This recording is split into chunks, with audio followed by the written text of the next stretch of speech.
alors qu'on dit les deux clans Hallyday en pleine négociation concernant l'héritage de Johnny, un témoignage vient accabler sa veuve.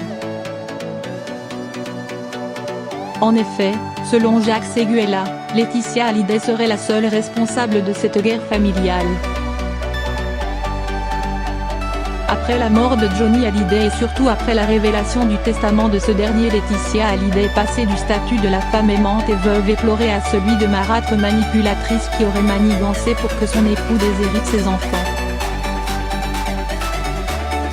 Certains fans de la star la croient en effet responsable de cette guerre des clans qui l'oppose à Laura Smith et à David Hallyday autour de l'héritage du taulier. Et même si la vérité est sans doute plus complexe que ça, ils ne sont pas les seuls à lui faire porter le chapeau de cette querelle intestine. Ainsi Jacques Seguela, invité de Touche pas à mon poste ce mercredi 17 octobre sur C8, n'a pas hésité à étrier Laetitia Hallyday, actuellement en France pour assurer la promotion de l'album posthume de Johnny Hallyday. En effet, alors que Cyril Hanouna et ses chroniqueurs se demandaient si la parole de Laetitia était encore crédible, le publicitaire ancien conseiller de François Mitterrand n'a pas mâché ses mots à l'égard de la veuve. C'est elle qui s'est mise dans un mauvais cas au départ parce qu'elle n'a pas réagi tout de suite. Il fallait dès la mort de Johnny se retrouver en famille et discuter, a-t-il d'abord reproché.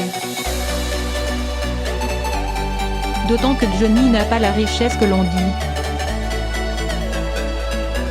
Il est grévé d'impôts.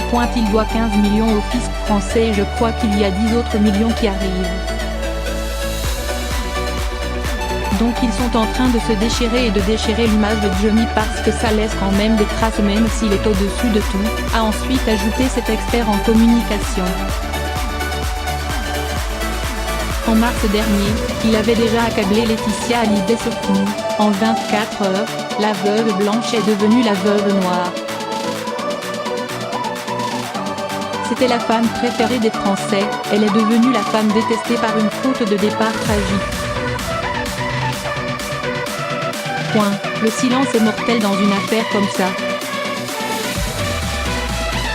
Et même si Laetitia Hallyday doit encore donner, en fin de semaine, des interviews à l'occasion de la sortie de l'album posthume de Johnny Hallyday, il n'est pas certain qu'elle réussisse à redorer son image, d'autant qu'elle refuse d'aborder le sujet de l'héritage.